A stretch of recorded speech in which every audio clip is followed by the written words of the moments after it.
for my rebuttal, I'm just going to bring up some of the points that our opponents brought up that weren't quite addressed or may not have come off as clear as they could have been.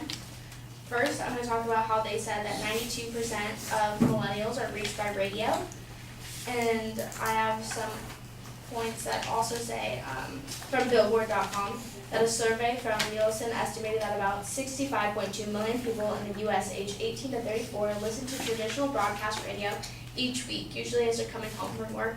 That's roughly half of all people in that age group. So that's showing just how many people listen to broadcast radio. And 18 to 34 is a wide range. So you can either have siblings in the car who are listening to the radio, you can have children in the car listening to the radio, you can be babysitting. There's a lot of opportunities for children to be in the car while you're listening to broadcast radio. And this 92% just shows how many people do listen to the radio and how it should be monitored.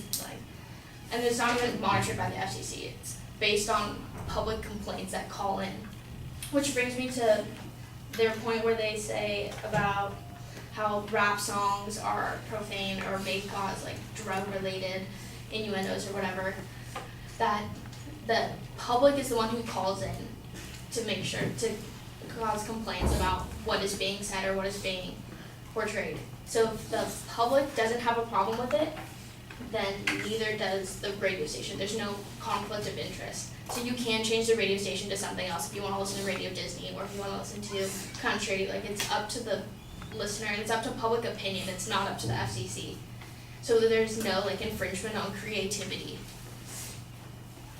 They also said that 3- and 4-year-olds were now starting to curse earlier. This does not prove anything because the parents might not want this. This may be due to the fact of lack of restrictions or lack of monitoring what they're watching. This could be completely unwanted, and it's just something that's happening that can be stopped by FCC restrictions and fines. And they brought up that the FCC doesn't infringe upon free speech, but I'm going to repeat from the FCC website that the FCC is barred by law from trying to prevent the broadcast of any point of view, and the Communications Act prohibits the FCC from censoring broadcast material in most cases and from making any regulation that would interfere with freedom of speech. Expressions of views that do not involve a clear and present danger of serious substantive evil come under the protection of the Constitution, which guarantees freedom of speech and freedom of the press and prevents the suppression of these expressions by the FCC. So they physically cannot infringe upon the First Amendment. And they keep all of their examples or fining for no reason or fining because of personal, it's all subjective, but it's not subjective. It's based on what the public wants. If the public doesn't want to see some guy's butt on TV, they're going to call in and complain and they will get fined. It's not based on what the FCC believes is